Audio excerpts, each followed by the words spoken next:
नमस्कार। आप देख रहे हैं बिजनेस टुडे बाजार। मैं हूं हर्ष शर्मा और हर बार की तरह अंकुर जी हमारे साथ हैं। अभी आप लोगों ने खबर ज़रूर देखी होगी कि जो वर्ल्ड हेल्थ ऑर्गेनाइजेशन है उनका साफ तौर पे कहना है जो आर्टिफिशियल स्वीटनर है वो हम सबकी सेहत के लिए बहुत ज़्यादा खतरनाक है और इसके लिए इन्होंने चेतावनी भी जारी की। इसी पर संज्ञान लेते हुए जो FSSAI है उसने बोला है कि हम इस मामले की जाँच करेंगे। तो स्थिति है क्या, इसी पर चर्चा हम लोग आज के मुद्दे पर कर रहे हैं। तो अंकुर जी, ये पहले बताइए कि जो आर्टिफिशियल स्वीटनर होते हैं वो होते क्या, किस कैटेगरी में आते हैं?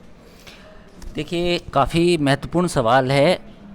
अगर हम FDA की बात करें, यानी कि जो अमेरिका की एक फूड एंड ड्रग अथॉरिटी है, उसकी बात करें, तो कई तरह के स्वीटनर्स होते हैं जो जिनको आप आर्टिफिशियल स्वीटनर की कैटेगरी में रख सकते हैं, जिसमें सैक्रिन आती है, जिसमें एस्पर्टेम आता है, जिसमें नियोटेम आता है, जिसमें सुक्रोलोज आता है। तो इस तरह से 5 कैटेगरी हैं, 5 एक तरह से कहें कि आर्टिफिशियल स्वीटनर हैं जिनका FDA ने अप्रूव किया है। लेकिन अब कहानी कहाँ से शुरू हुई है वो मैं आपको बता देता हूँ। WHO का कहना है कि जो आर्टिफिशियल स्वीटनर है उनका उपयोग जो पूरी दुनिया में किया जा रहा है वो फिर भी सेहत के लिए ठीक नहीं है। तो यानी कि WHO की इस चेतावनी के बाद दुनिया भर के जितने भी फूड एंड ड्रग अथॉरिटीज़ या एजेंसीज़ हैं या रेगुलेटर हैं वो नींद से जाग गए हैं।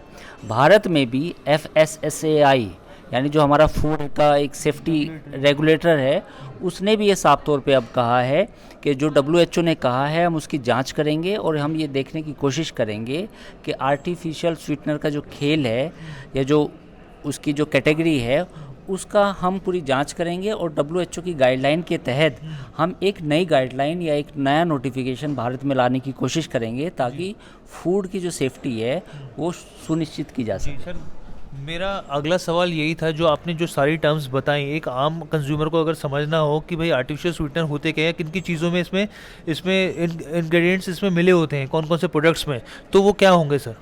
देखिए, ये पूरी कहानी हुई 1950 के बाद। 1920 में अमेरिका में एक स्टडी आई थी कि पूरे अमेरिका में कितना स्वीट हम अपने प्रोडक्ट्स में डाल सकते हैं और कितना लोग चीनी या शुगर का इस्तेमाल करते हैं। 1920 में अमेरिका में इस तरह की स्टडी शुरू हुई, लेकिन 1950 आते आते अमेरिका में मोटापा और डायबिटीज़ के जो केसेस हैं वो आने लगे। तो उसके बाद फिर शुगर को 2-3 कैटेगरीज में विभाजित किया गया। एक को रखा गया नेचुरल और एक को रखा गया रिफाइंड और दूसरी को रखा गया आर्टिफिशियल।